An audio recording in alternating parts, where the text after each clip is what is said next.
Assalamualaikum warahmatullahi wabarakatuh. Innal hamdalillah nahmaduhu wa nasta'inuhu wa nastaghfiruh wa na'udzu billahi min shururi anfusina wa min sayyiati a'malina. May yahdihillahu fala mudilla lahu wa may yudlil fala hadiya lahu. Asyhadu an la ilaha illallah wahdahu la syarika lah wa asyhadu anna Muhammadan abduhu wa rasuluhu wa habibuhu wa khaliluh. Allahumma salli wa sallim wa barik ala nabiyyina wa maulana Muhammadin wa ala alihi wa ashabihi ajma'in. Amma ba'du. Jamaah kaum muslimin dan muslimat, mukminin dan mukminat, saudara-saudariku seiman yang semoga kita semuanya senantiasa mendapatkan ampunan dari Allah Subhanahu wa taala atas segala dosa-dosa, maksiat-maksiat dan pelanggaran-pelanggaran yang telah kita lakukan. Karena kata Nabi sallallahu alaihi wasallam, orang yang istirahat tatkala dia meninggal dunia adalah orang yang diampuni dosa-dosanya oleh Allah Subhanahu wa taala. Innama yastarihu liman ghufira lahu. Orang yang istirahat tatkala dia mati adalah ketika dosa-dosanya diampuni oleh Allah Subhanahu wa taala. Maka sering saya sampaikan, sesuatu yang sangat diharapkan seseorang tatkala dia mati adalah ampunan dari Allah Subhanahu wa taala. Mudah-mudahan ibu-ibu saya jenengan sedaya ketika kita meninggal dunia Allah berkenan untuk mengampuni semua maksiat-maksiat kita. Amin ya rabbal alamin. Baik. Sehingga ada 3 orang yang dia tidak bisa istirahat tatkala dia mati. Yang pertama orang kafir, yang kedua orang munafik, yang ketiga orang musyrik. Kenapa? Karena 3 golongan ini tidak mungkin dosa-dosanya diampuni oleh Allah Subhanahu wa taala. Orang kafir, orang musyrik dan orang-orang munafik, mereka tidak mungkin bisa istirahat tatkala meninggal dunia. Baik. Pada kesempatan sore hari ini kita akan menyampaikan dosa besar berikutnya tentang al-amnu min makrillahi, merasa aman dari makar Allah. Makar di sini maknanya adalah hukuman Allah, merasa aman dari siksaan Allah, merasa aman dari azab Allah. Baik, makar ini istilah syar'i yang digunakan oleh Allah di dalam Al-Quran. Dalam bahasa Indonesia, makar itu ya tipu daya, tipu daya, perangkap, jebakan lah, diberi umpan. Jadi diberi umpan dengan niat buruk, diberi umpan dengan niat untuk mencelakakan dia, memberikan keburukan dia, untuk membinasakan dia. Jadi makar itu al-makru huwa al-iqa'u bil khasmi min haitsu la yash'ur. Mencelakakan musuh tanpa dia sadari. Itu namanya makar. Membuat celaka seseorang tapi tanpa dia sadari. Atau ikhtiyalun fi khufyatin. Trik yang dilakukan secara diam-diam untuk mengecoh dengan halus. Ya tadi istilahnya itu ya jebakan gitu. Namanya jebakan itu kan kelihatannya, tampaknya baik, gimana? Ya seperti jebakan tikus, gimana Bu? Ada jebakan tikus. Isinya makanan yang enak toh Bu, makanan yang disukai tikus.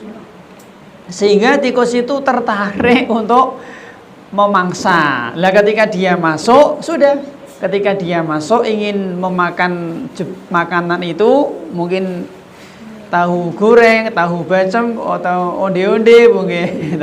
Ketika dia sudah masuk perangkap, maka dia tidak akan bisa keluar kecuali setelah dia tewas. Itulah namanya makar, Bu. Jadi makar itu seperti tadi jebakan. Jadi sifat jebakan itu ya tidak disadari oleh objek yang dijebak. Baik. Jamaah semoga senantiasa dirahmati oleh Allah Subhanahu wa taala. Lah, makna dari makar Allah di sini adalah rencana Allah untuk membalas kepada orang-orang yang berbuat maksiat dan orang-orang yang berbuat dosa tanpa dia sadari. Saya ulangi ya. Makar Allah, maksud dari makar Allah di sini itu adalah rencana Allah untuk membalas, untuk mengazab, menghukum para pelaku dosa, para pelaku maksiat tanpa dia sadari. Betul, Bu?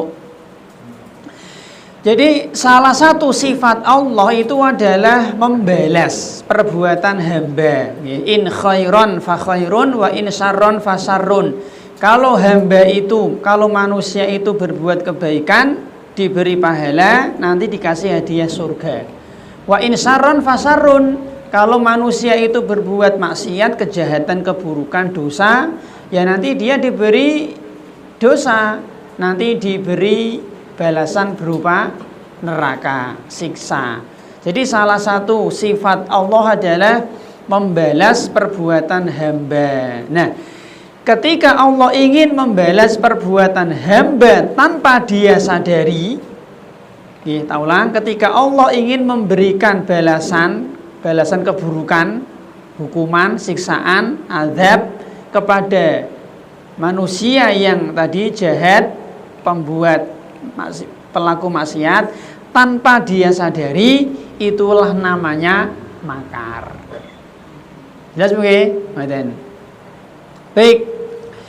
Allah berfirman seperti di surat Ali Imran, Ali Imran ayat 54. Wa makaru wa makarullah wallahu khairul makirin. Ali Imran 54.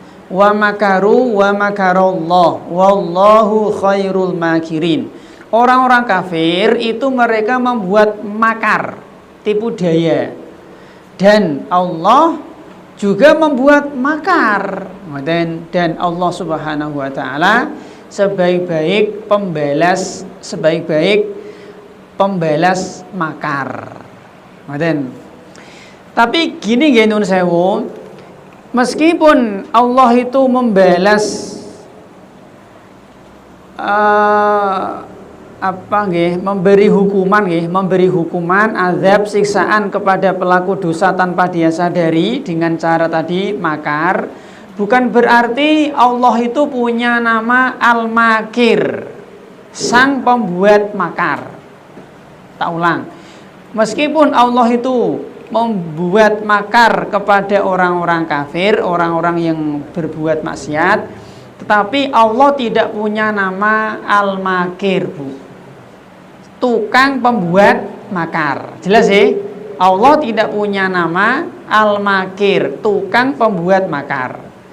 Karena Allah Subhanahu wa taala memberi makar itu hanya kepada orang-orang yang pantas, layak, berhak diberi makar. Jadi kalau ada manusia yang tidak berbuat makar, Allah nggak berbuat makar. Tapi kalau ada orang yang berbuat makar, Allah bisa membalas. Jelas sih? Jadi makar Allah itu ala wajhil muqabalah, hanya untuk membalas. Kalau ada manusia berbuat makar, Allah bisa membalasmu dengan berbuat makar. Tapi kalau manusia itu tidak berbuat makar, Allah juga tidak memberi makar. Jadi intinya Allah itu memberi makar kepada orang yang layak diberi makar, karena dia memang pembuat makar. Betul, Bu? Saya berikan contoh lagi, misalkan Bu, seperti istihza. Allah itu bisa mengolok-ngolok loh. Allah bisa mengejek. Kepada siapa? Allah mengejek kepada orang yang pantas diejek. Betul? Tetapi meskipun Allah itu bisa mengejek orang yang layak, pantas, berhak untuk diejek, Allah itu tidak punya nama sang pengejek. Contoh, Bu, seperti di surat Al-Baqarah ayat 14-15. Wa idza laqul ladzina amanu qalu amanna wa idza khalau ila syayatinihim qalu inna ma'akum innama nahnu mustahzi'un. Allahu yastahzi'u bihim wa yamudduhum fi tughyanihim ya'mahun. Ini kisah orang-orang munafik. Jadi orang-orang munafik itu ingin mengejek Allah. Nah, karena mereka itu ingin mengejek Allah, maka Allah membalas ejekan mereka. Jadi Allah itu mengejek hanya kepada orang-orang yang ingin mengejek Allah. Kalau dia tidak mengejek Allah, Allah nggak mengejek. Betul, Bu? Jadi Allah itu mengejek hanya kepada orang-orang yang memang pantas untuk diejek. Jadi dalam rangka untuk membalas. Makanya Allah Subhanahu wa taala tidak punya nama Al-Mustahzi, sang pengejek. Betul. Contoh yang ketiga misalkan Bu, seperti khida, menipu.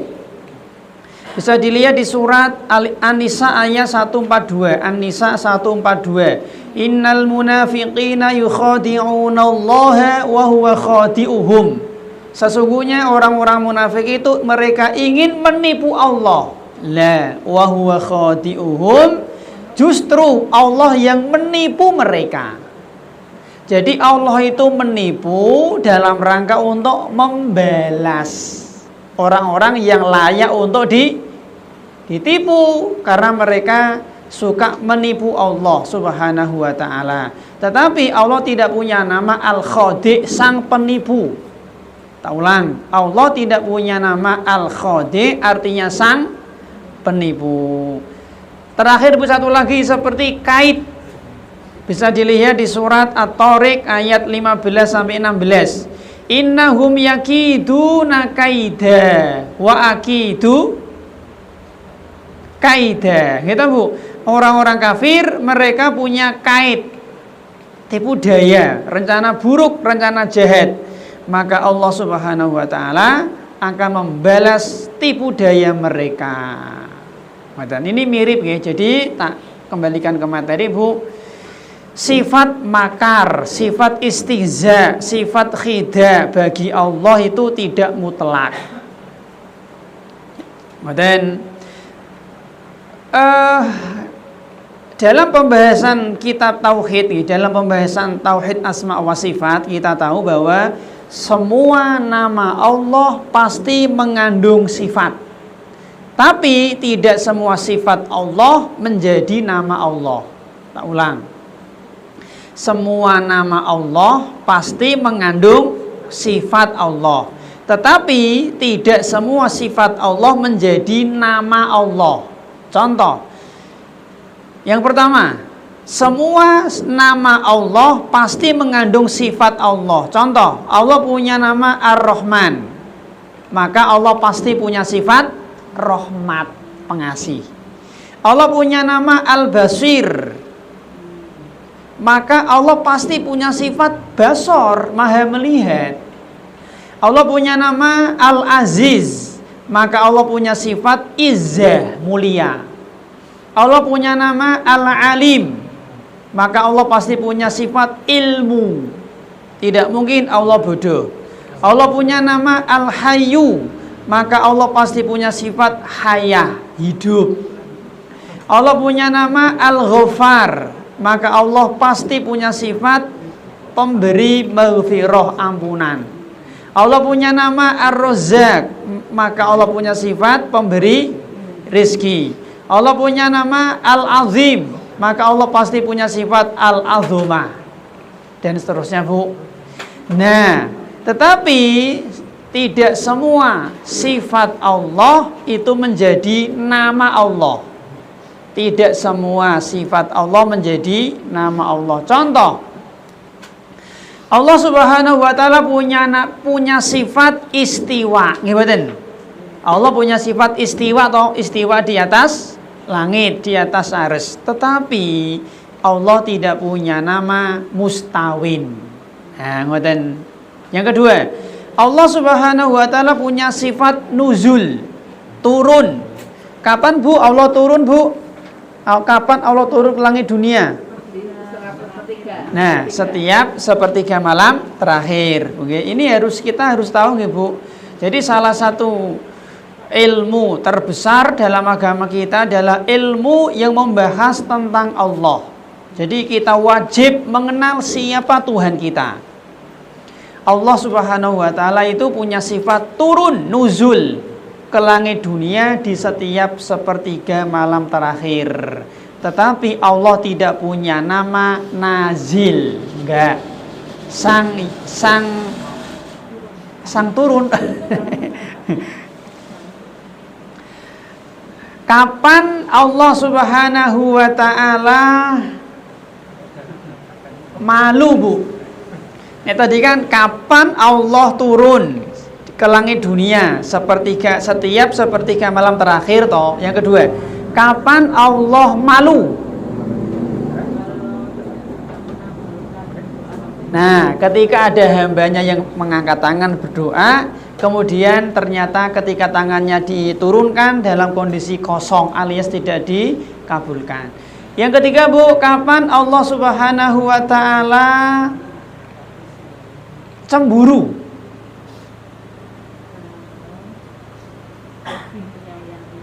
Ketika ada makhluknya yang berbuat maksiat, berbuat dosa, Allah cemburu. Kapan Allah Subhanahu wa taala tertawa? Ketika ada dua orang yang saling bunuh-bunuhan, saling paten-patenan, akhirnya dua-duanya masuk surga. Kapan Allah Subhanahu wa taala akan menggulung langit? Kiamat. Dengan apa Allah akan menggulung langit? Dengan tangan kanan. Dengan apa Allah Subhanahu wa taala menciptakan Nabi Adam? Dengan kedua tangannya yang mulia, Ibu. Dengan apa Allah akan menghentikan geraman jahanam?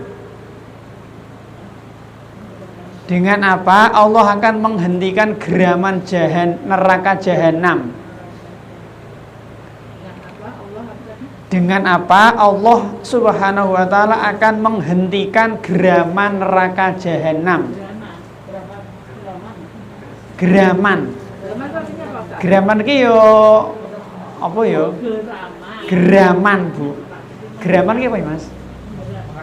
Mengeram. Yo maksud mengeram. Apa mengeram dia apa? Bukan cengkraman, itu suara kok. Mengerang, Bu, mengerang. Nek cara lara ki apa ya? Bukan nangis lho. Bukan rintihan lho, bukan. Ya bukan nangis, bukan rintihan. Geraman itu bersuara tapi ngeram, Bu, angel ya apa ya? Nggih. Dengan apa, Bu? Dengan telapak kaki. Nggih, Bu, dengan telapak kaki Allah yang mulia, Bu, nggih. Allah Subhanahu wa taala zatnya berada di mana, Ibu-ibu? Di atas arsy, di atas langit atau di atas boleh nggih? Di atas boleh, di atas langit boleh, di atas arsy juga boleh. Perkara-perkara seperti ini kita wajib tahu nggih, karena ini sifat-sifat Allah Subhanahu wa taala. Keten, Bu. Dan semuanya itu ada dalilnya, Ibu-ibu. Semuanya itu ada dalilnya. Baik. Allah Subhanahu wa taala, Ibu-ibu, punya sifat fa'alul lima yurid, yaitu berbuat terserah dia, suka-suka dia. Tapi Allah tidak punya nama Al-Murid. Al-Murid itu ya apa, Bu? Enggak. Allah Subhanahu wa taala punya sifat berbuat segala sesuatu toh, tapi nggak punya nama al-fa'il. Ini beberapa contoh ya. Jadi semua nama Allah pasti mengandung sifat, tapi tidak semua sifat menjadi nama Allah Subhanahu wa taala. Baik. Kita masuk pembahasan materi, Bu nggih. Di antara dosa besar adalah merasa aman dari makar Allah, merasa aman dari dosa. Merasa aman dari hukuman Allah, ancaman Allah, siksaan Allah Subhanahu wa taala, Bu. Jadi ngeten nggih, ada orang dia itu berbuat maksiat, dosa, dia maksiat, mungkin ya syirik, ya zina, ya khamar, ya judi, ya mabuk, ya korupsi, ya begal, ya maling. Nah, ketika dia berbuat maksiat itu, sedang berbuat maksiat, dalam hatinya itu dalam kondisi merasa aman dari siksa Allah. Jadi ketika dia berbuat zina, itu dalam hatinya itu, Allah nggak bakal menyiksaku. Nah, itu juga termasuk dosa, Bu. Ulang ya, jadi ngeten. Si A sedang berzina, itu dosa 1. Si A sedang zina, itu dosa 1, Bu. Ngeten. Lah ketika sedang zina, dia merasa Allah tidak bakal menghukum dia. Ini dosa 2. Jelas ya? Lagi misalnya, si A sedang korupsi, itu dosa 1. Lah ketika dia sedang korupsi, itu di dalam hatinya dia merasa tidak mungkin Allah akan menghukum dia. Ketika dia sedang korupsi itu dia merasa tidak mungkin Allah itu akan menyiksa dia. Ini dosa 2. Itulah namanya tadi merasa aman dari makar Allah.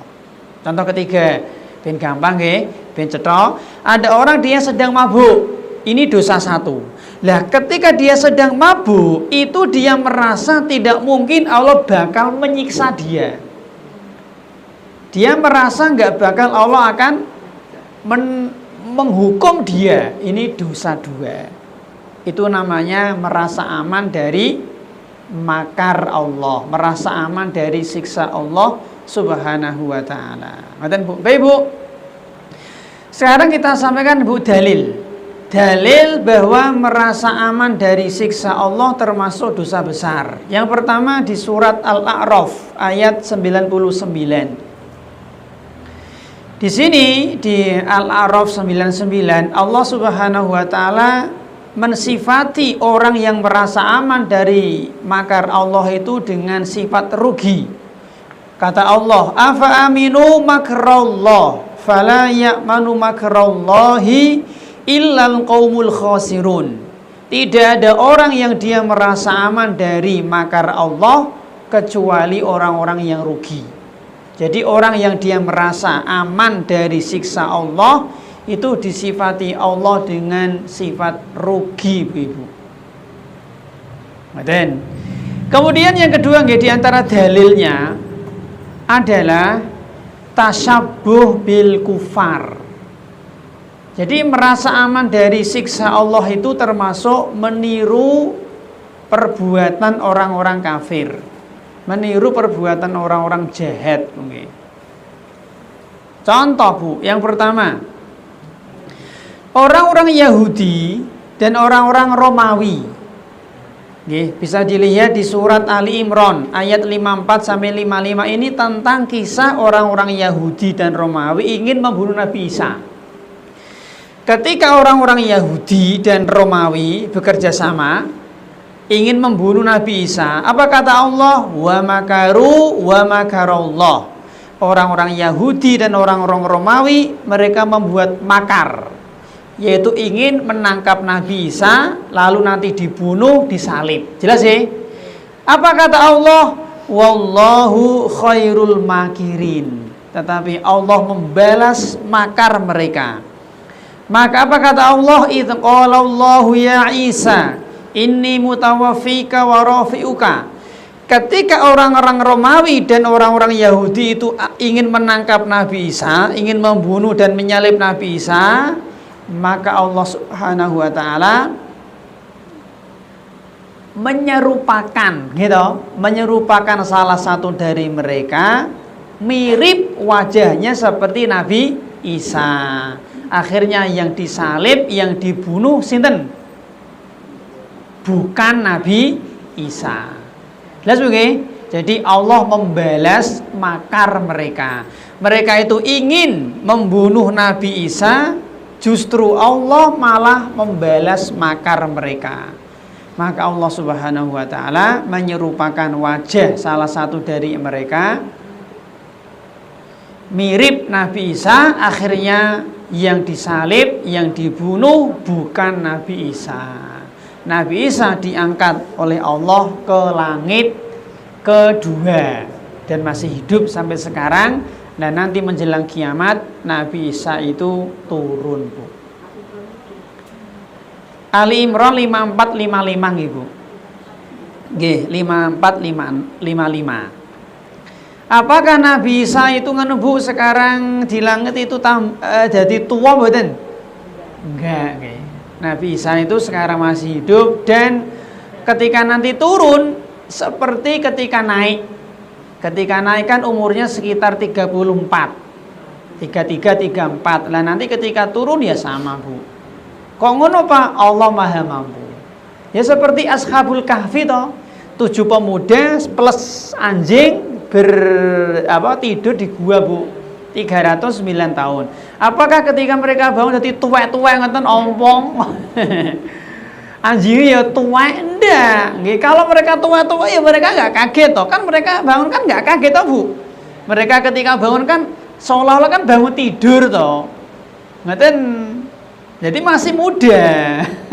Meskipun turu 309 tahun. Kalau di dunia bisa seperti itu, apalagi nanti di akhirat, Bu. Makanya di surga kan enggak ada orang tua toh.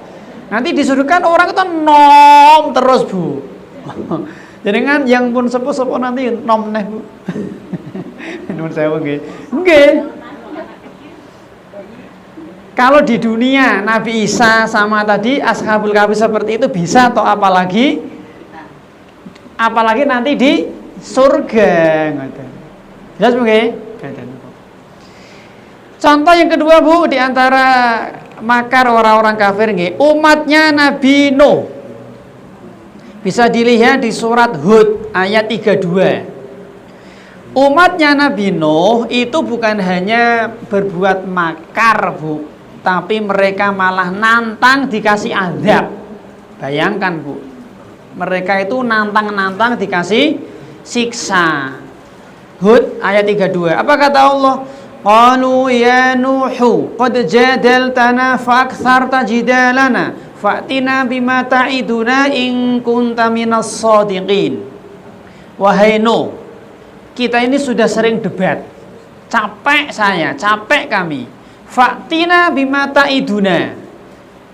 Datangkan azab, datangkan siksa dengan segera. Ngeri, Bu nggih? Jadi mereka tuh nantang azab, Bu. Bukan hanya makar. Kalau makar kan merasa aman, ini enggak, nantang malah. Mana sih azab Tuhanmu? Mana sih siksa Tuhanmu? Ini kurang ajar. Kebangetan. Hatinya sudah tertutup. Ngeri, Bu nggih? Jangankan nantang azab, Bu. Misalnya Bu, ada orang misalnya ini, Bu, ada orang. Ya Allah, berilah aku ujian yang berat di dunia, sehingga aku nanti bisa bersabar. Misalnya gini, Bu, ya Allah, berilah aku ujian, cobaan hidup yang berat di dunia, dan beri aku kesabaran, sehingga dengan kesabaran itu aku dapat pahala. Boleh gak seperti itu, Bu? Jadi ada orang, dia minta kepada Allah agar diberi ujian hidup yang berat. Mungkin stroke, mungkin kebakaran, mungkin anaknya mati, mungkin apa langsung berat. Dan beri aku kesabaran, sehingga dengan sabar itu aku bisa mendapatkan pahala besar. Seperti ini boleh nggak, Bu? Tidak boleh. Pertanyaan, Bu, untuk mendapatkan pahala besar, mungkin nggak, Bu, tanpa kita dikasih ujian berat? Mungkin. Allah Maha Baik, Allah Maha Pemurah. Jadi jangan minta ujian yang berat, Bu. Nabi kan mengajarkan doa apa, Bu? Minta afiyah, hebaten. Minta keselamatan, minta kebahagiaan, minta ketentraman. Ngoten. Nabi nggak pernah mengajarkan minta ujian yang berat, enggak. Enggak, Bu. Allah itu Maha Baik. Lah ini umatnya Nabi Nuh malah nantang. Fa'tina bima ta'iduna. Mana siksaan Tuhanmu? Ini kan kebangetan, Bu. Yang ketiga, Bu, misalkan seperti orang-orang musyrik Arab. Orang-orang musyrik Arab Abu Jahal, Abu Lahab dan kawan-kawan nggih Bu, seperti di surat Al-Anfal ayat 32 atau juga bisa dilihat di surat Shad ayat 16. Al-Anfal 32 atau Shad 16 nggih. Wa id qalu Allahumma in kana hadza huwal haqqu min indina fa amtir alaina hijaratan minas sama' awi'tina bi'adzabin alim. Ngeri nih Bu. Orang-orang musyrik Arab, mereka mengatakan, "Ya Allah, kalau Al-Qur'an ini benar-benar wahyu dari Engkau, fa'amtir alaina hijaratan minas sama, maka segera turunkan hujan batu dari langit untuk kami." Bayangkan Bu, nantang azab. Mereka itu ingin dapat azab berupa hujan batu. Bayangkan, ngeri Bu nggih, nantang azab.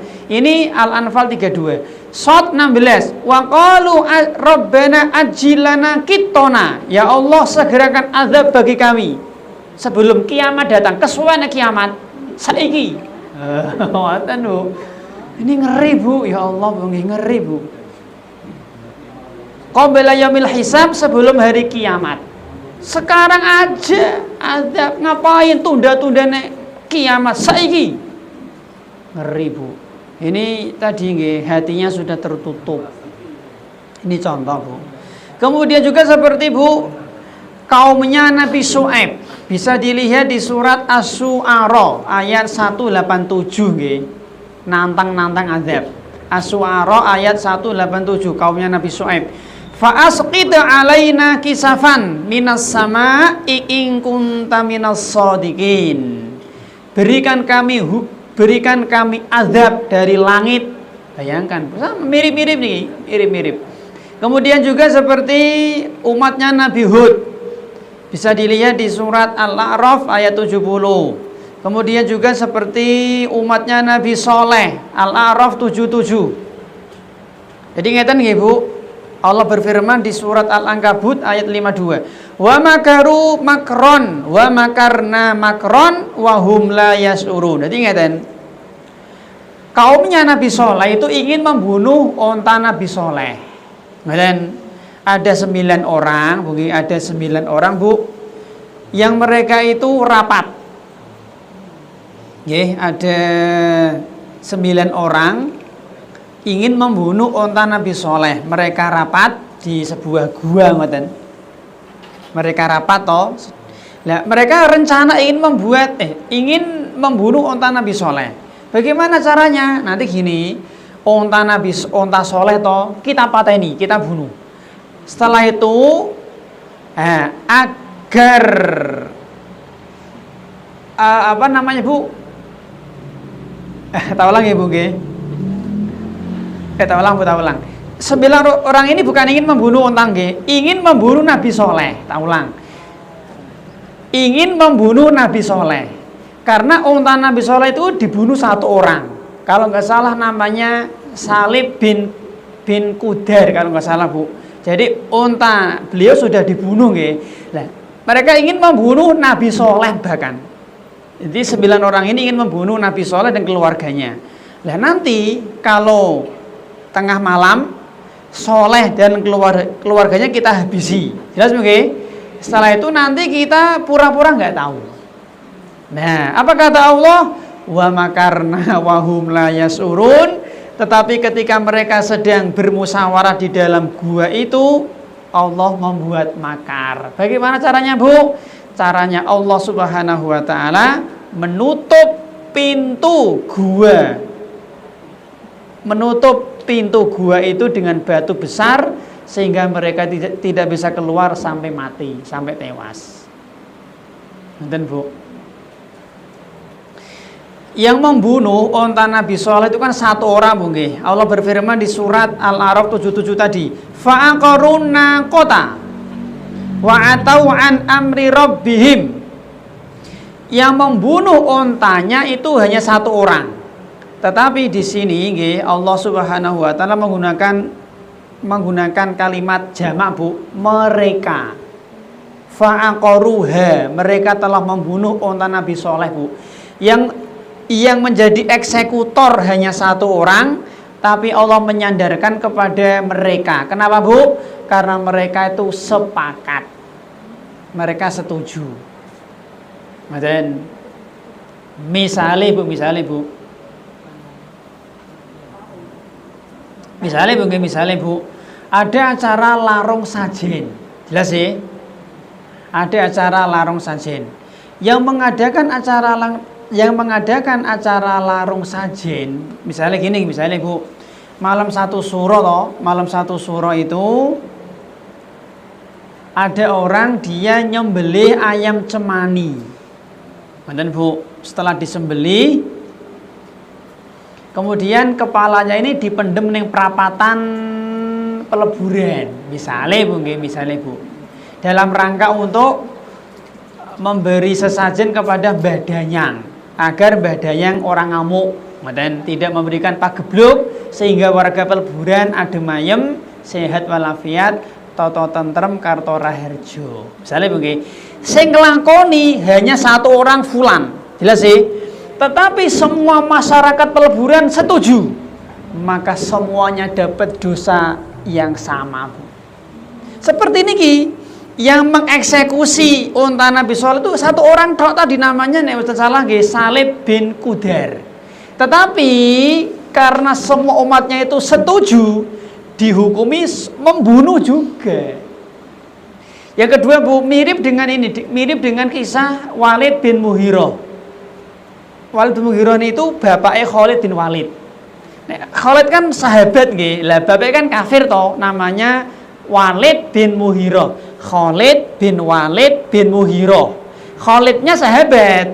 Nek Walid bapaknya toh niku kafir. Nah, dia itu orang yang mengatakan apa? In hadza illa qaulul bashar. Al-Quran itu adalah ucapan manusia. Jadi bapaknya Khalid itu menyamakan Al-Quran dengan ucapan manusia biasa. Maka apa Bu kata Allah, Bu? Allah itu menyandarkan kepada seluruh orang-orang kafir Quraisy. Kenapa? Karena mereka sepakat. Jelas sih? Mendukung. Jadi yang mengucapkan itu hanya bapaknya Khalid, tapi karena yang lain itu mendukung, sepakat, setuju, maka mereka juga mendapatkan dosa yang sama. Ini Bu nggih, ini Bu, hati-hati dengan maksiat. Mungkin ada orang Bu nggih, dia muslim, 25 Desember dia tidak mengikuti acara Natal, dia muslim kok, tapi dia senang. Dia setuju, dia ridho dengan ada acara Natal. Bisa jadi dia juga mendapatkan dosa acara Natal. Kenapa? Dia melo urunan. Bahkan mungkin dia melo rapat bareng.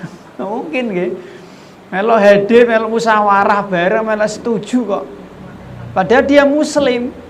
Natal kok cuman sedina sewengi, 3 hari. Aku sing natai, misale nggih. Dangdut kok cuman semalam iki lho, malam 1 Januari tok nek rong bengi. Aku sing ngongkosi, aku sing biayai, aku sing ngebosi.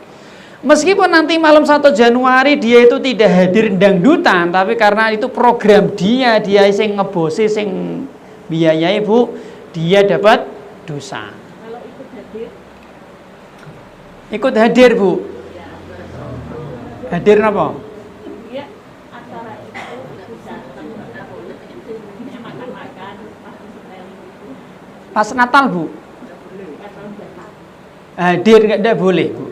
Malam 1 Januari jenengan hadir tok mboten pareng. Kenapa? Bakar-bakaran? Tidak boleh Bu. Bakar-bakaran tamal boleh. Mboten pareng. Nggih Bu. Jadi ngeten begitu saya Bu, malam 1 Januari nggih. Malam 1 Januari itu banyak orang-orang yang fasik itu ingin agar sesemarak mungkin. Nah, kita kebalikan. Kita bikin bagaimana malam 1 Januari sesepi mungkin. Sesunyi mungkin. Caranya jangan keluar rumah, jangan ke mall, jangan bakar-bakar jagung, nggih, jangan mengadakan pengajian, sesepi mungkin. Misalnya Bu nggih, malam 1 Januari qadarullah jenengan ada janji, dibatalkan bisa enggak? Bisa batalkan. Misalnya Malam 1 Januari anak jenengan pingin ke mall. Misalnya butuh belanja apa? Dek, bisa nggak dibatalkan besok? Bisa, batalkan. Jadi bagaimana malam 1 Januari kita bikin sesunyi mungkin. Ngoten Bu. Jadi acara apa iso jangan. Mau meskipun cuma sekedar bakar jagung, sekedar bakar telo, sekedar keluar rumah ke mall, sekedar kemana, pokoknya malam 1 Januari kita bikin sesepi mungkin. Caranya jangan keluar rumah. Sudah. Jelas mungkin? Ngoten. Ustaz, Pripun? kalau punya usaha misalkan buat roti sedih hari itu juga tidak boleh ya. Sedih rotinya. Lah untuk nggih boleh toh Bu, untuk apa? Untuk itu masalah itu. Oh nggih mboten pareng, mboten pareng nggih, mboten pareng. Bu, malam 1 Januari hukum asalnya, hukum asal ke mall, boleh mboten? Ya boleh, hukum asal nggih. Bikin roti boleh, bakar tadi jagung ya hukum asalnya boleh-boleh saja. Cuman tadi lo Bu kita itu ingin bisa nggak ditunda? Karena tadi orang-orang fajir itu mereka ingin malam 1 Januari itu serame mungkin, sesemarak mungkin. Lah kita kebalikan. Kita bikin malam 1 Januari sesepi mungkin. Lah kalau jenengan tadi nggih, kalau pesanan untuk acara itu malah lebih-lebih tidak boleh Bu. Mboten pareng. Berarti acara kita malam 1 Januari turu gasi. Jelas mungkin bar ngisa turu gasi. Siap?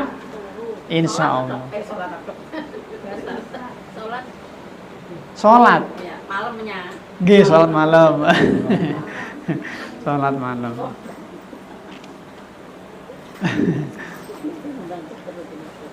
Jadi nggak ada acara apa-apa Bu nggih.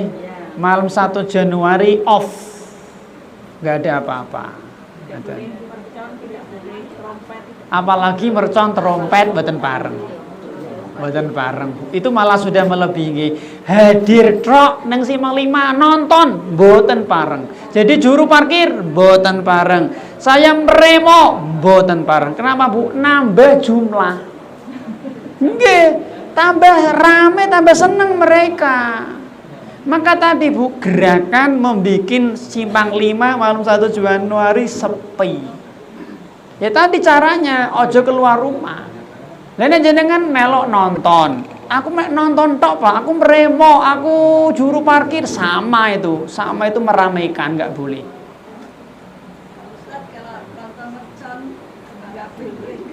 Apalagi merconan mungkin. Nonton, ya sama nonton betul bareng nonton. Ikut mereka seneng Bu. Bu misalnya mungkin ada orang Bu nonton mercon Bu. Nonton dari rumah. Oh nonton dari rumah. Nggih, kalau nonton dari rumah nggih tidak sampai derajat haram Bu nggih. Barangkali Bu nggih. Cuman ini Bu nggih, cuman gini Bu. Kalau kita itu seneng nggih. Jadi maaf nih Bu. Ngeten lho Bu, harusnya Bu. Kita itu benci.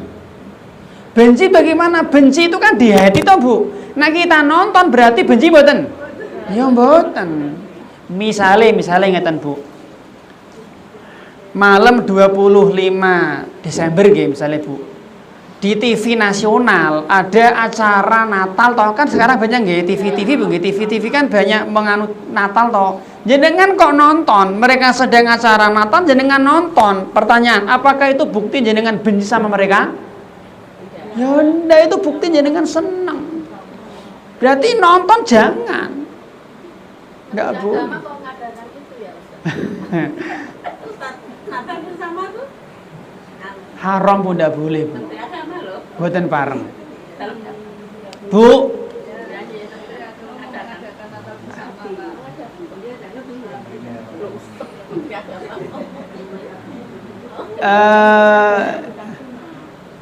ngeten Bu nggih, ngeten Bu. Hidayah itu diberikan Allah kepada siapa? Wa may yudlil.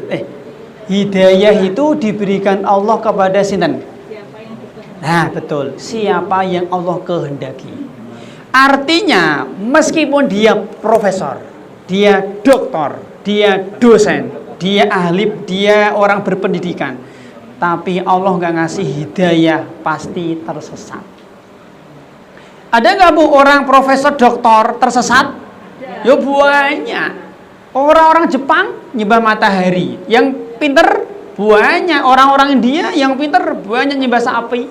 Nah sebaliknya Bu, ada orang mungkin dia sekolah enggak, SD enggak lulus, cahangon, wong desa, enggak bisa baca nulis, tapi Allah kasih hidayah, akhirnya dia lurus. Mungkin.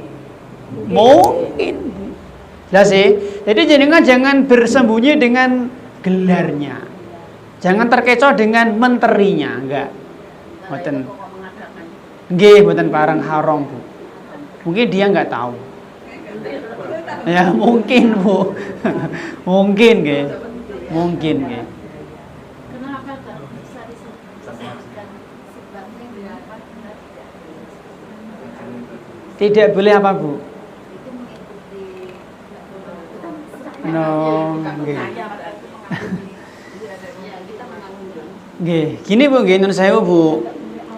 Dalam agama Islam, kita itu wajib untuk toleransi beragama. Jadi toleransi beragama itu wajib.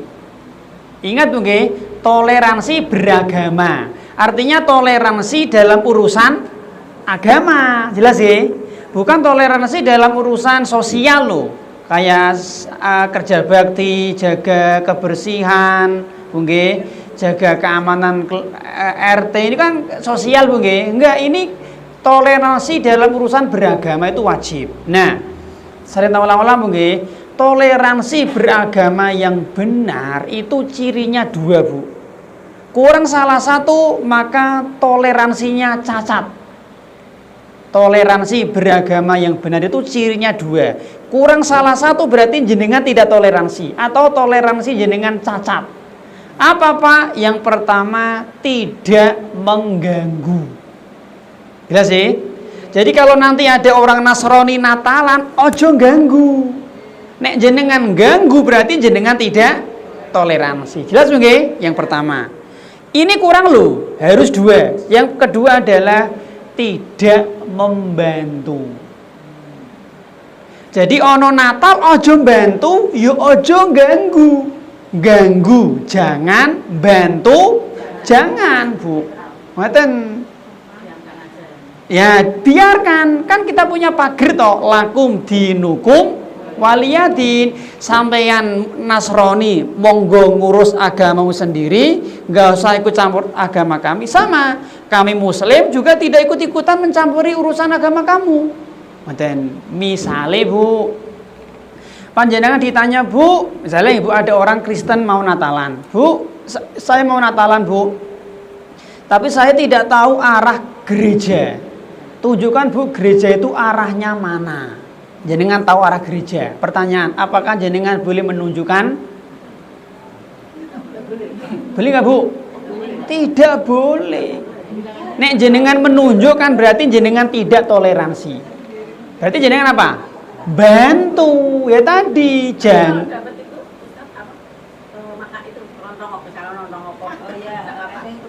Oh dikasih, nggih sekedar. Tadi Bu nggih, jadi sekedar menunjukkan. Anu Pak, gerejanya sana Pak, belok kiri ke kanan, nggak boleh haram. Berarti jenengan tidak toleransi, nggak boleh. Berarti jenengan bantu Bu.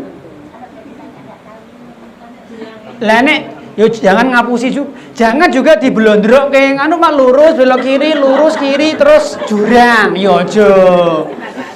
Atau juga bohong, saya nggak tahu, juga nggak boleh bohong. Jenengan bilang saja, maaf, agama saya melarang untuk membantu orang kafir untuk masalah agamanya. Kedawan Pak, yos, maaf, jenengan tanya yang lain saja. Atau atau apa ya? Pokoknya jangan bohong. No comment. Jelas nggih?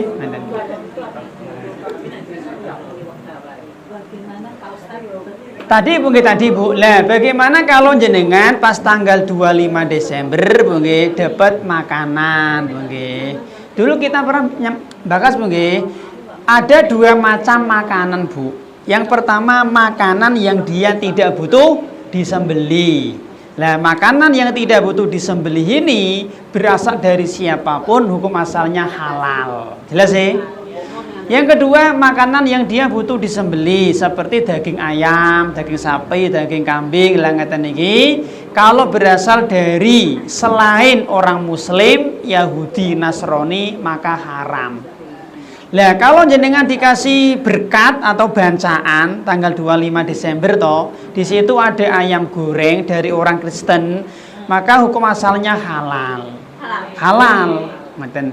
Tapi ngeten Bu, nun sewu. Nek jenengan dikasih bancaan dari mereka pas hari raya nggih, pas hari raya Natal, jenengan boleh menerima halal, tapi jangan menunjukkan rasa kebahagiaan. Ya misalnya contoh, Bu, ini ada bancaan, nggih Bu, jenengan terima, matur nuwun selesai. Jadi nggak usah matur nuwun Bu, matur nuwun sangat. Mboten pareng. Jadi jangan menunjukkan kebahagiaan. Tidak boleh Bu. Kenapa? Karena hari Natal itu hari raya mencaci maki Allah. Jelas nggih? Natal kan sama dengan apa Bu? Disnatalis. Apa? Natal niku? Nggih, hari lahir Bu. Mereka meyakini hari tanggal itulah anak Tuhan lahir. Ini hari mencaci maki Allah. Maka Bu, tidak selayaknya seorang muslim itu ikut-ikutan Natalan. Mboten parang haram Bu nggih. Pak, bagaimana Pak kalau sekedar bantu-bantu noto, mboten parang pokoknya, bantu noto-noto meja, noto kursi mboten parang. Empere jenengan dijadikan lahan parkir gereja, mboten pareng. Mboten pareng. Kalau salaman toh enggak boleh juga ya. Enggak mau mengucapkan apa-apa. Salaman, Bu. Ya, salaman. Salaman kenapa? Itu ada Natal itu enggak usah. Mboten pareng, Bu. Mboten pareng itu jenenge isyarat, mboten pareng, Bu. Nggih, mboten pareng, Bu. Kalau kita keluarganya kan non muslim karena saya kan mualaf ya. Nggih.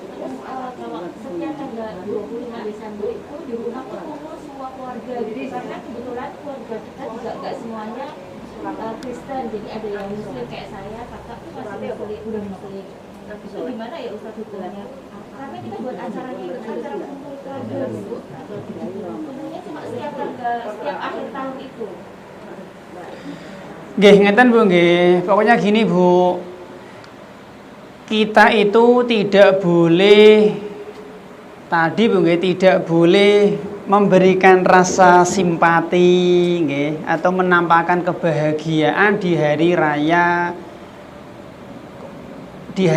orang-orang kafir. Sekarang kita lihat nggih, nuansa hari raya Natal itu berapa hari Bu? Nuansa hari Natal. Misalnya ngeten. Jenengan ngasih hadiah kepada orang Kristen tanggal 28 Desember, apakah masih bermakna Natal? Masih nggih, masih. Jenengan ngasih hadiah kepada mereka, bingkisan kepada mereka tanggal 22 Desember, apakah sudah bermakna Natal? Berarti kan 3 hari sebelumnya toh? Masih nggih, masih Bu, itu masih suasana Natal Bu. Nah, tapi nek jenengan ngasih hadiah kepada mereka tanggal 3 Desember, tanggal 3 Januari, masih dianggap Natal mboten?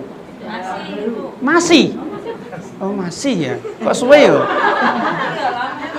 Ya mungkin ngeten nggih, suasana Natal itu kan mengikuti uruf. Nggih, mungkin ya sepekan sebelum 25 Desember sama sepekan setelah 25 Desember. Ngoten Bu. Sekarang jenengan ngasih bingkisan, jenengan salaman bingkisan Bu nggih, hadiah kepada kerabat yang Kristen di bulan Februari, apakah masih nuansa Natal? Lah monggo, berarti jenengan ngasih di luar nuansa Natal. Ngoten Mbak Bu, jelas sih? Silakan jenengan ngasih hadiah kepada keluarga kafir di luar nuansa hari raya mereka. Pas Agustus, pas Juli kan nggak masalah. Nah tadi nggih, kalau diadakan di rumah panjenengan, bisa nggak jenengan hari itu apa ya tadi nggih, pokoknya jangan sampai ada unsur merasa gembira. Itu mboten parah, itu kan kesyirikan. Gini Bu nggih, gini Bu, orang-orang Nasrani itu sebenarnya Bu dari sisi anu tidak jahat mereka. Tetapi mereka tetap dikafirkan Allah gara-gara mengucapkan Allah punya anak. Bisa dilihat di surat Maryam nih, kalau nggak salah ayat sekitar 90 nih, gara-gara ucapan Allah punya anak, langit, bumi, gunung itu emosi, marah, murka, nggak terima mereka Bu. Dan jadi kita itu harus betul-betul barok, berlepas diri dari mereka, tidak boleh membantu apapun, tidak boleh. Sebagaimana mengganggu apapun juga tidak boleh. Ganggu jangan, bantu jangan. Madan. Nggih. Misal kan kita ini kan satu keluarga itu tadi ya Ustaz. Nggih, campur nggih. Terus kan mereka semua kan kakak-kakak itu kebanyakan dari luar kota Ustaz. Nggih. Otomatis kan kita yang di Semarang itu kan disuruh arrange tempat gitu misalnya. Kalau misalnya makan malam tanggal 26 malam kita ada kumpul keluarga gitu kan. Terus kita kan otomatis yang booking tempat gitu Ustaz. Itu gimana Ustaz hukumnya? Tapi itu bukan untuk acara Natal, untuk acara kumpul keluarga, tapi kan masih dalam suasana Natal gitu. Nggih, kalau memang kita lihat yang dominan Bu nggih. Kita lihat yang dominan Bu nggih. Kalau memang itu dimaknai acara keluarga, nggih, nggak apa-apa Bu, nggih, nggak masalah, nggih. Jadi keluarganya kan campur, nggih, ada yang Islam, ada yang Kristen. Kemudian malam 26 Januari mereka mengadakan acara kumpul, acara keluarga toh. Acara keluarga dan tidak ada ritual Natalan nggih. Jadi murni kumpul di satu tempat makan-makan. Seperti ini insya Allah tidak apa-apa. Seperti ini insya Allah nggak masalah. Karena hukum asal berkumpul dengan keluarga nggih boleh nggih Bu. Jadi ngeten Bu nggih, kalau kita punya kerabat punya keluarga Bu yang kafir, kalau keluarga kita itu bapak ibu wajib kita sambung rahimnya. Jadi menyambut tali silaturahmi itu wajib untuk bapak ibu. Tapi kalau selain bapak ibu hukumnya sunnah. Misalnya kita punya Pak D Kristen, Pak Le Kristen, Om Kristen, ini sunnah. Tidak sampai derajat wajib untuk kita sambung rahimnya. Dan wallahu alam. Dan saya nasihatkan untuk panjenengan yang punya kerabat Kristen Bu nggih, jangan sampai jenengan tidak pernah mendakwai mereka Bu. Jangan sampai. Kalau jenengan diem nggak pernah mendakwai mereka dengan apapun caranya, saya khawatir nanti jenengan di akhirat akan ditanya oleh Allah Subhanahu wa taala. Minimal jenengan mengajak dengan cara yang paling halus. Ngoten. Tersinggung Pak, itu resiko biasa seperti itu. Mbah ngasih buku, mbah ngasih kiriman video, potongan video Islam, atau dengan cara mengajak langsung, atau dengan cara apalah Bu. Yang penting jenengan pernah mendakwai mereka meskipun sekali. Jadi kalau nanti di akhirat jenengan ditanya oleh Allah, jenengan punya jawaban. Jelas sih?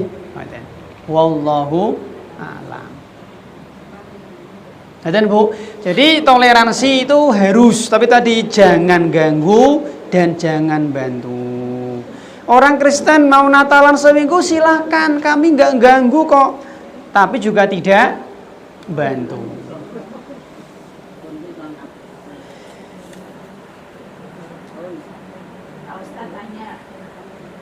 Tanya lagi, boleh, pripun? Tanya lagi Ustaz. Nggih.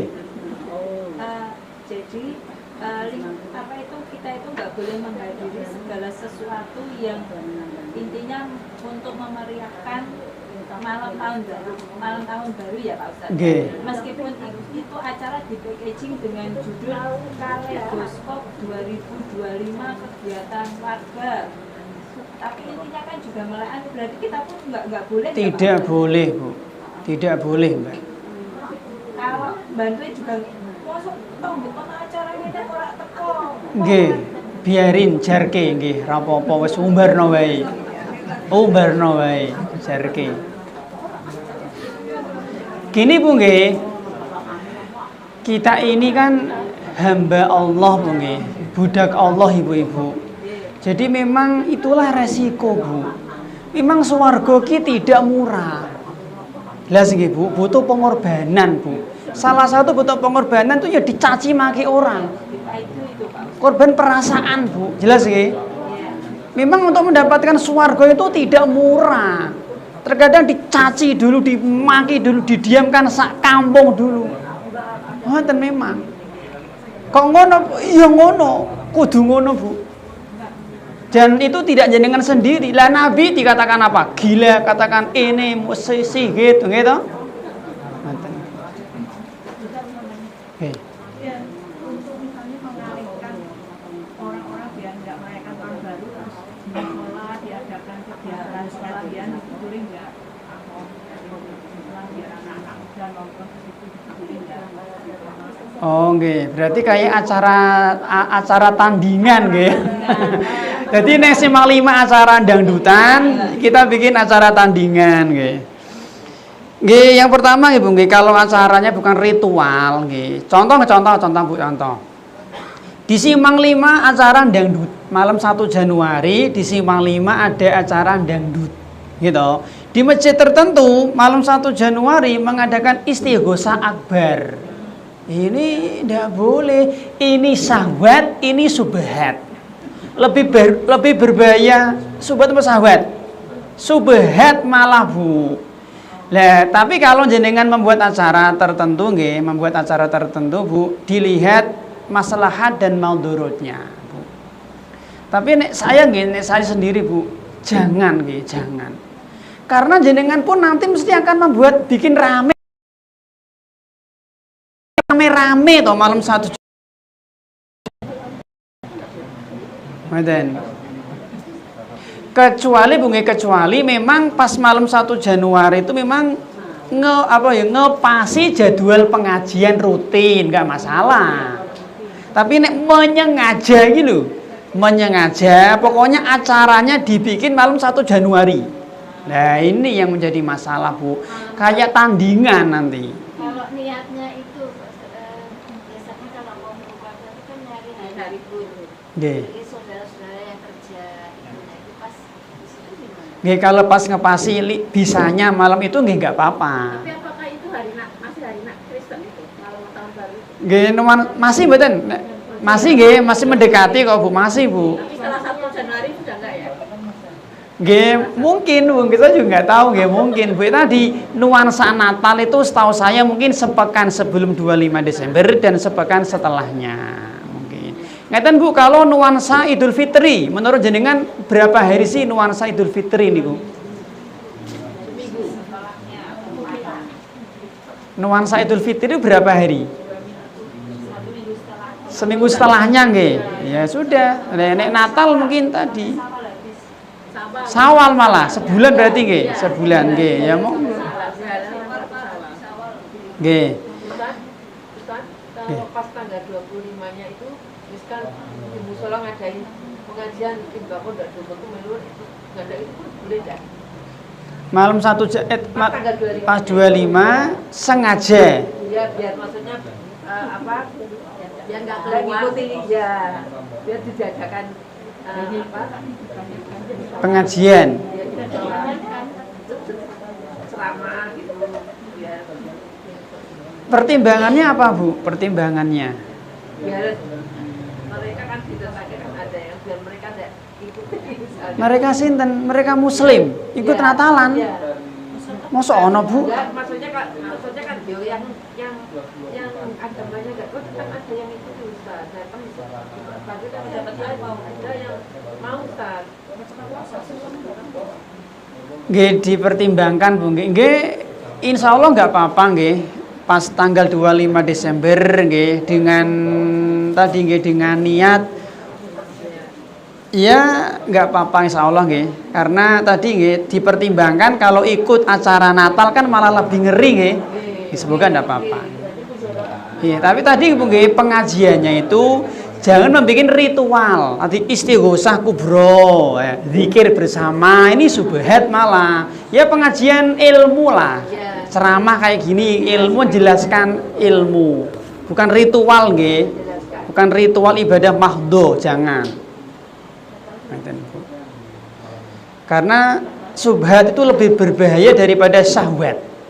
Tadi malam 1 Januari di MAJT ada acara zikir bersama. Ini subhat malah lebih berbahaya, jangan. Jadi ini membuat acara malam-malam itu mungkin jangan yang ada ritual ibadah mahdho. Ya tadi mungkin ceramah lah ya. Ceramah kan bukan ibadah mahdho, tahu seperti ini nggih. Bukan ritual. Nggih, Bapak Ibu, sekarang kita lanjutkan Bu nggih. Karena sudah jam 5 lebih Bu nggih. Alasan Bu kenapa kita wajib takut dengan makar Allah. Nggih, alasan kenapa kita wajib takut dengan makar Allah, azab Allah. Yang pertama Bu, karena azab Allah pasti terjadi. Allah berfirman di surat Al-Ma'arij ayat 1. Sa'ala sa'ilum bi'adzabi waqi'. Seseorang bertanya tentang azab yang pasti akan terjadi. Jadi ancaman Allah itu pasti terjadi nggih, bukan omdo Bu. Bukan hanya gertakan saja, tapi pasti terjadi. Hanya saja nggih Bu, ancaman Allah ini ada 2 bentuk nggih. Yang pertama untuk orang-orang kafir. Nah, kalau ini pasti kepastiannya boleh dipastikan. Jadi ancaman Allah bagi orang-orang kafir ini boleh kita pastikan. Yang kedua untuk orang-orang mukmin tapi pelaku maksiat, mukmin tapi fajir Bu nggih. Lah yang seperti ini tentu butuh rincian Ibu. Seperti ini butuh rincian. Pertanyaan, apakah orang kafir nanti di akhirat pasti masuk neraka? Jawabannya pasti. Jelas sih? Ini untuk mereka. Yang kedua, apakah orang mukmin yang berzina pasti disiksa? Nah, ini belum tentu. Ini namanya tahta masyiatillah Bu, terserah Allah. Tetapi ngeten nggih Bu, kata para ulama Bu, ada orang mukmin yang berbuat maksiat, ada orang mukmin yang berbuat maksiat, ada yang pasti diampuni, ada yang pasti dimasukkan ke neraka. Tahu lah nggih? Jadi nanti itu di akhirat Bu, ada orang mukmin pelaku maksiat nggih, dia mukmin tapi nyolong, zina, khamar, judi, membunuh ngoten. Ya, ada yang pasti diampuni, ada yang pasti diazab. Lah, kita kan nggak tahu Bu nggih. Misalnya kita ini Bu korupsi. Kita kan nggak tahu yang mana toh. Apakah kita pasti diampuni? Ya belum tentu. Apakah kita pasti diazab? Juga belum tentu. Ngoten. Jadi Bu, untuk orang mukmin ini dirinci, nggih, dirinci. Misalnya Bu nggih, ada 1 juta bandit. Nek muslim, lah dari 1 juta bandit ini pasti ada yang diampuni Allah, tapi pasti ada yang diazab. Ngoten Bu. Lah kita nggak tahu yang mana yang diazab dan mana yang diampuni. Cuman Bu, orang yang bertaubat itu punya hak untuk diampuni. Innallaha yaghfirudz dzunuba jami'a. Allah itu pasti mengampuni semua dosa. Jadi kalau ada orang berbuat maksiat kemudian dia bertaubat, maka dia punya hak untuk diampuni.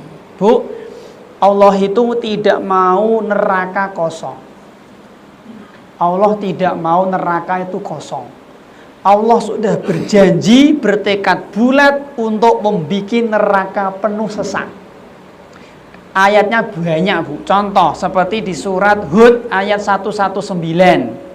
La'amla'anna jahannama minal jinnati wan nasi ajmain. Sungguh kami pasti akan membuat jahanam itu penuh sesak dengan manusia dan jin. Yang kedua Al-A'raf ayat 179. Walaqad dzara'na li jahannama, pasti aku akan memenuhi jahanam dengan manusia dan jin. As-Sajdah ayat 13 mirip. Yang terakhir surat Shad. Ayatnya saya nggak nulis. Oke. Surat Hud ayat 119, Al-A'raf 179, As-Sajdah 13, terakhir surat Shad saya nggak nulis ayatnya. Saya lupa tadi. Jelas nggih?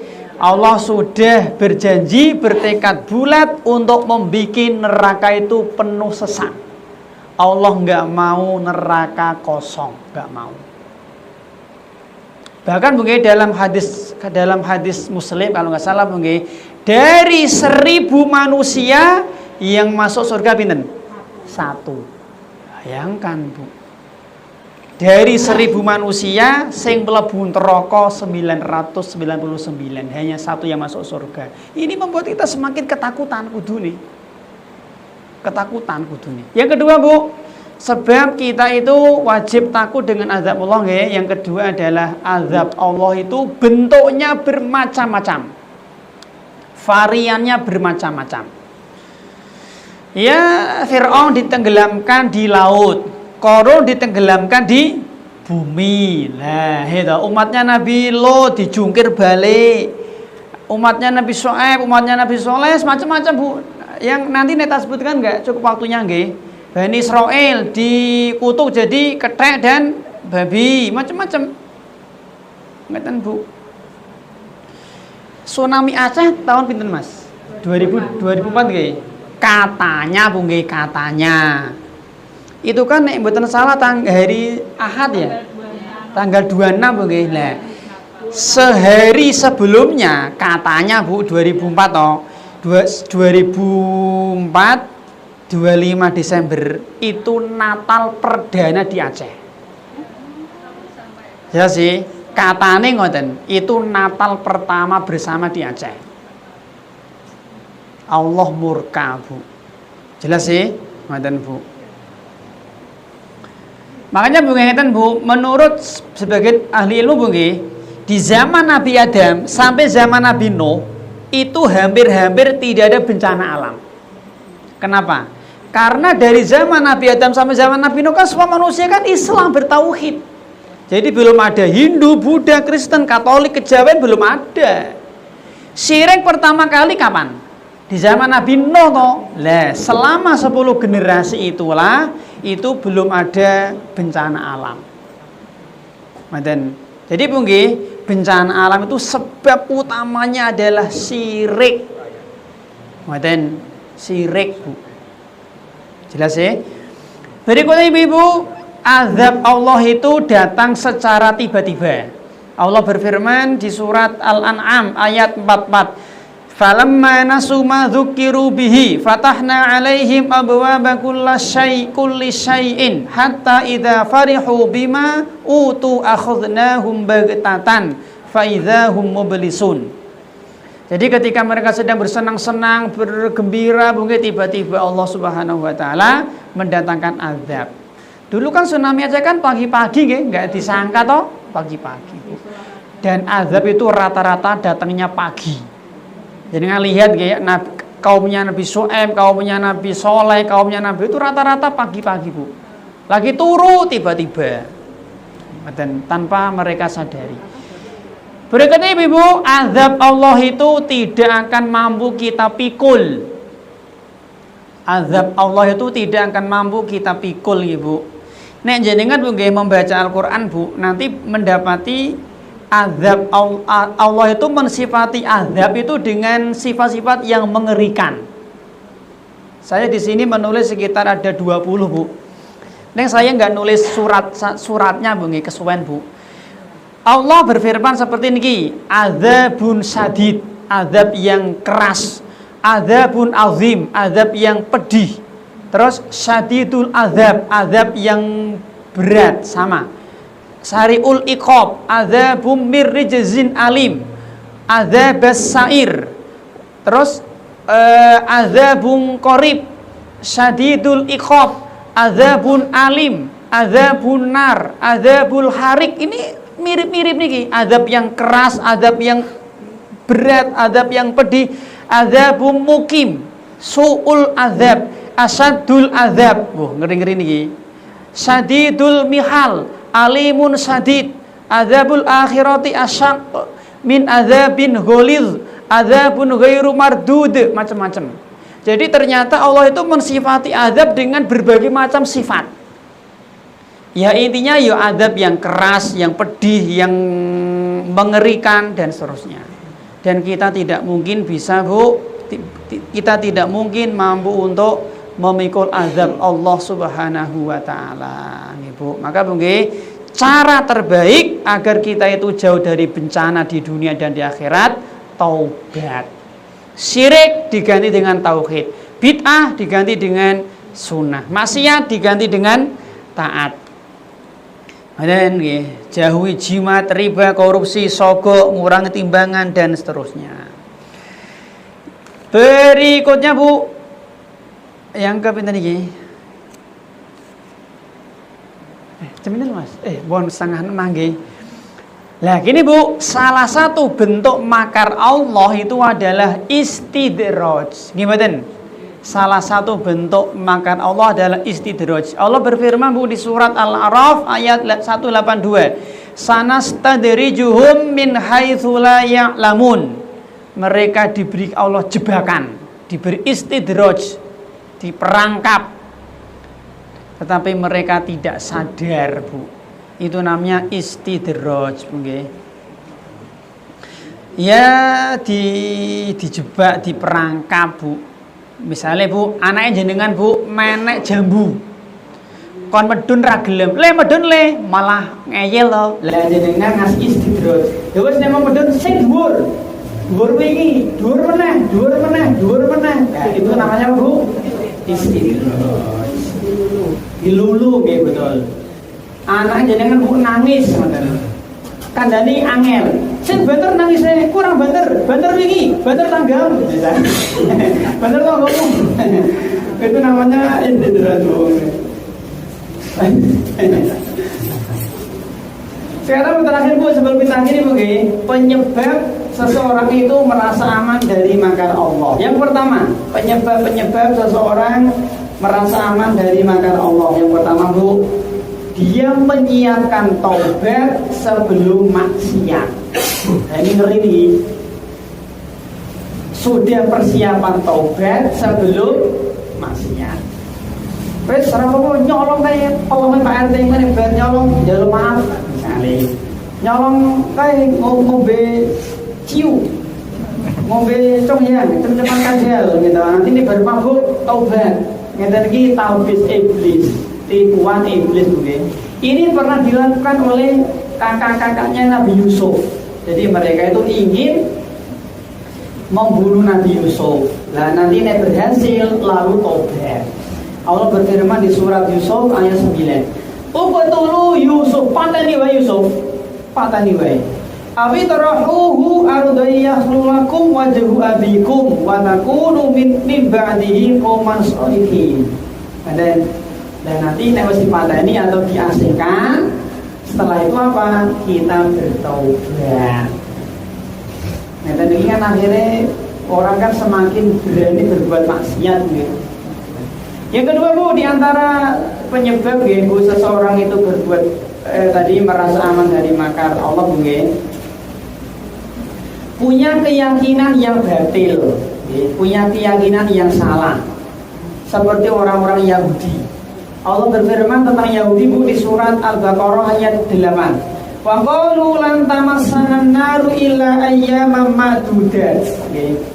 Orang-orang Yahudi mereka mengatakan, kami ini kalau nanti seandainya masuk neraka paling cuma beberapa hari, ya sehari, 2 hari, 3 hari Bu. Jadi orang-orang Yahudi itu mereka sering berbuat maksiat, berani nekat berbuat dosa, karena mereka punya keyakinan yang salah. Kalau nanti mereka masuk neraka cuma sebentar, 1 hari, 2 hari. Kita ini kan juga Habib tuh Mas, anak cucunya Nabi tuh. Yo apa yo nang swarga nggak mungkin lah nggih. Wong kita ini nasab emas kok jenenge emas yo nek combere tetep emas. Mau zina, mau minum khamr, mau judi, mau apa kayak namanya Habib yo tetep swarga. Ada Bu. Ini kan berbahaya mungkin. Berbahaya ngeten iki Bu. Yang ketiga Bu, ujub dengan amalnya, ujub dengan amal ibadahnya. Saya gitu Mas, wis berjilbab kawe TK gitu. Masa yang rokok, lah ini ujub. Bendina aku sholat tahajud Mas, pernah pedot aku puasa Senin Kamis. Sedekah itu wis jutaan aku makam gawe masjid, ngaji bolak-balik kok masa yang rokok. Nah, yang ngerti ini ujub. Akhirnya dia nanti berani untuk berbuat maksiat. Ya, apa-apa sekali-kali lah ngicipi congyan. Ngicipi ciu nggih, ngoten Bu.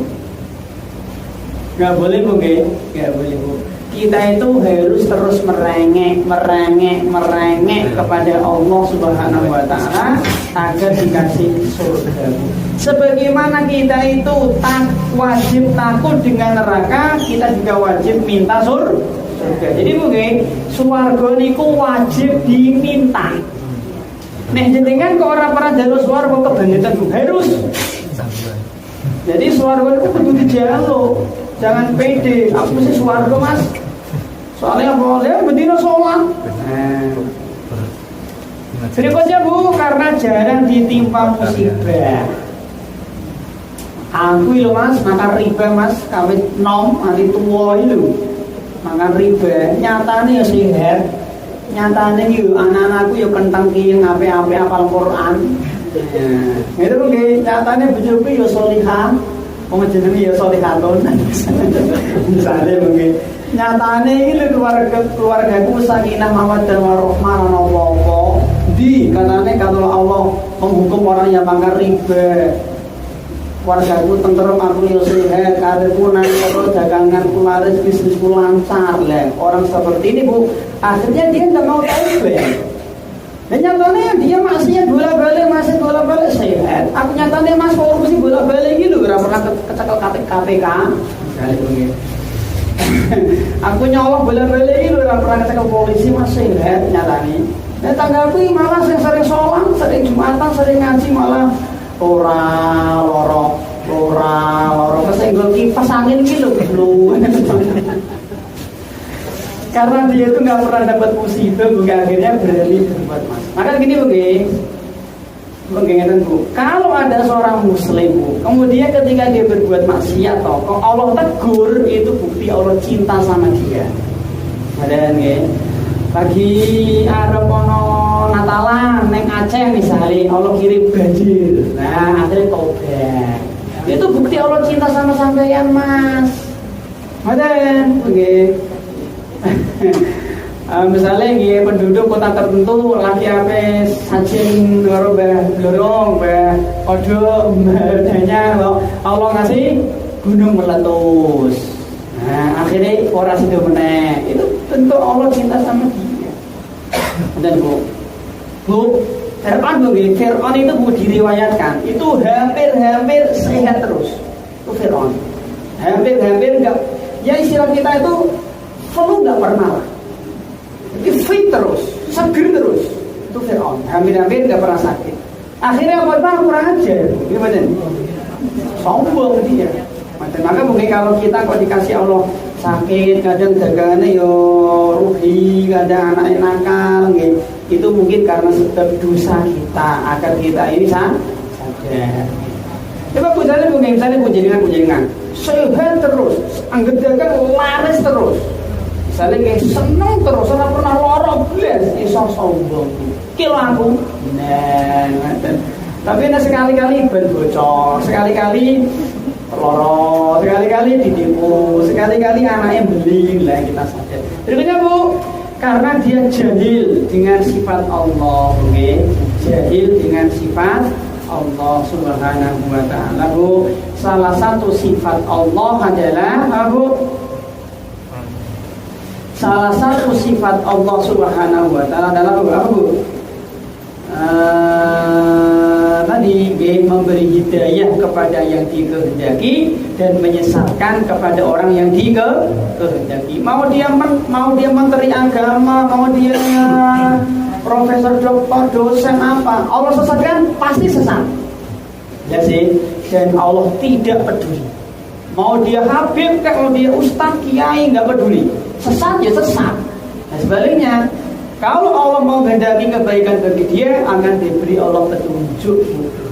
Dan maka di sini Bu kita senantiasa merengek ya, Rabbana la tuzigh qulubana ba'da idh hadaitana wa hab lana min ladunka rahmah. Kita merengek kepada Allah agar hidayah tidak dicabut. Berikutnya Bu, subhat. Karena subhat. Contoh bagi orang-orang liberal, mereka punya subhat Bu. Kata mereka nggih, kalau LGBT itu diharamkan oleh Allah, kalau itu dilarang Tuhan, kenapa mereka nggak diadab? Nyatanya orang-orang yang LGBT itu ya sehat, nyaman, tentram. Lihat itu Eropa, negara-negara kafir malah maju mungkin. Coba lihat negara-negara Islam kayak Afghanistan, Palestina, terus jadi Suriah, Mesir, Libya malah kocar-kacir perang sendiri-sendiri. Nah, itu boleh. Dan sebagian mereka ini lihat itu orang Kristen suge-suge mungkin betul jenengan anu Bu kurang percaya Bu, hari Ahad, hari Minggu atau hari Ahad Bu, sepanjang jalan MT Haryono dari mulai Java Mall sampai ke Toha mana Juhar kanan kiri kan banyak ruko Bu itu kira-kira milik sinten niku? Cina saya jadi bos Cina kafir, saya jadi babu sinten? Islam tuh malah tau yang dari babu, yang dari pelakatre, yang dari satpam, yang dari bawah malah orang-orang Islam. Kok ngono ya terserah Allah Bu. Ya terserah Allah Bu. Dan jadi kan pilih mana babu, jadi babu Muslim tapi jadi juragan tapi kafir. Pilih mana Bu?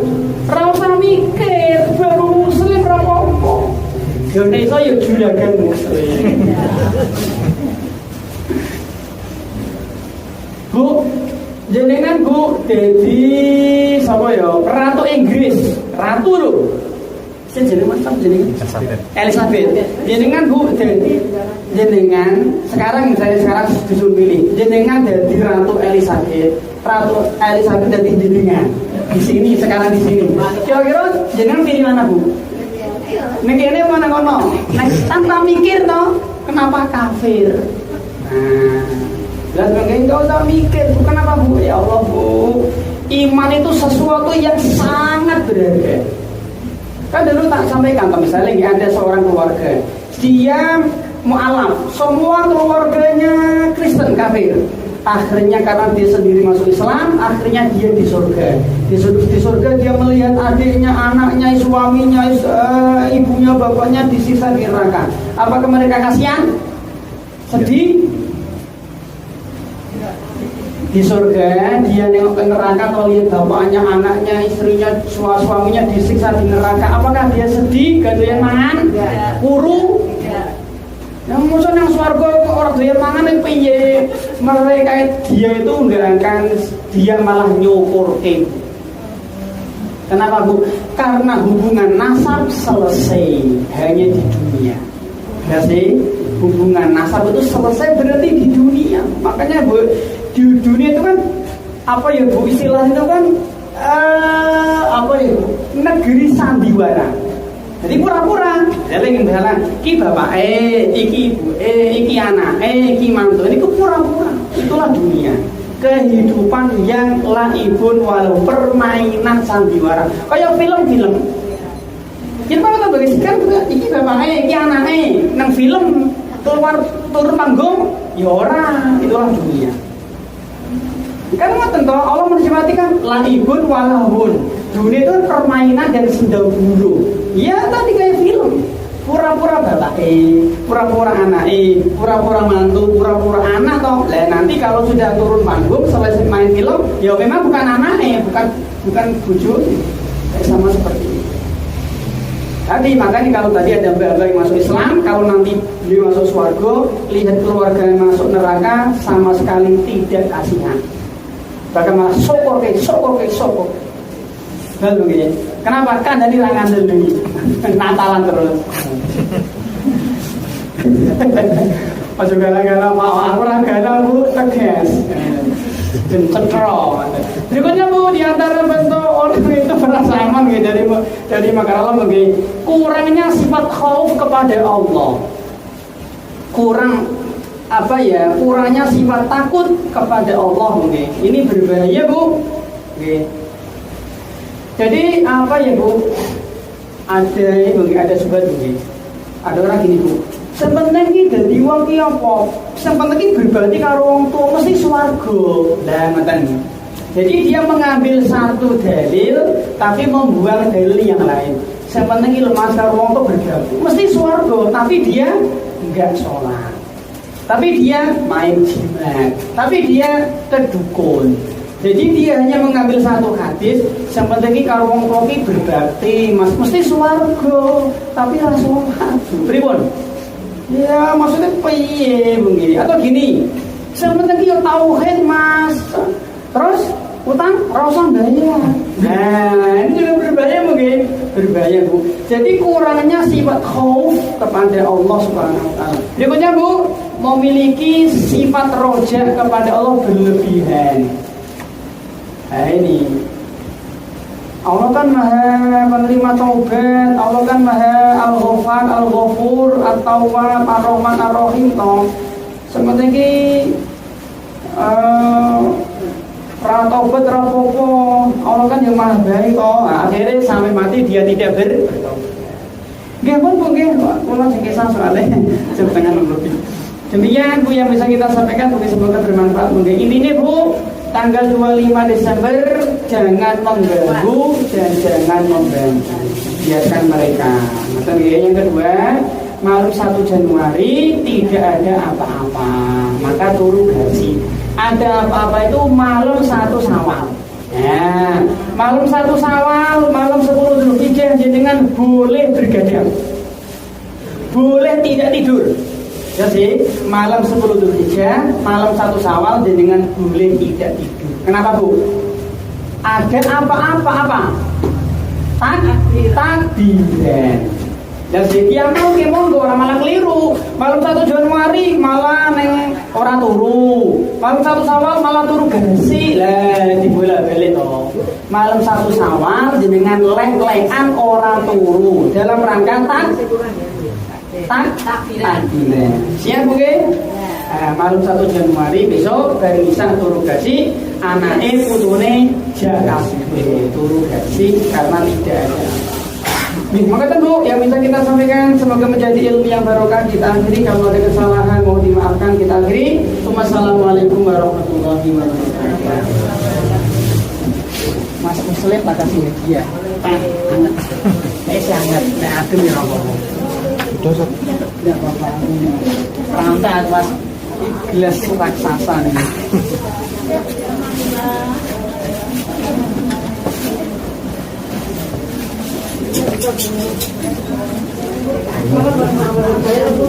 Gelas jumbo ya Mas.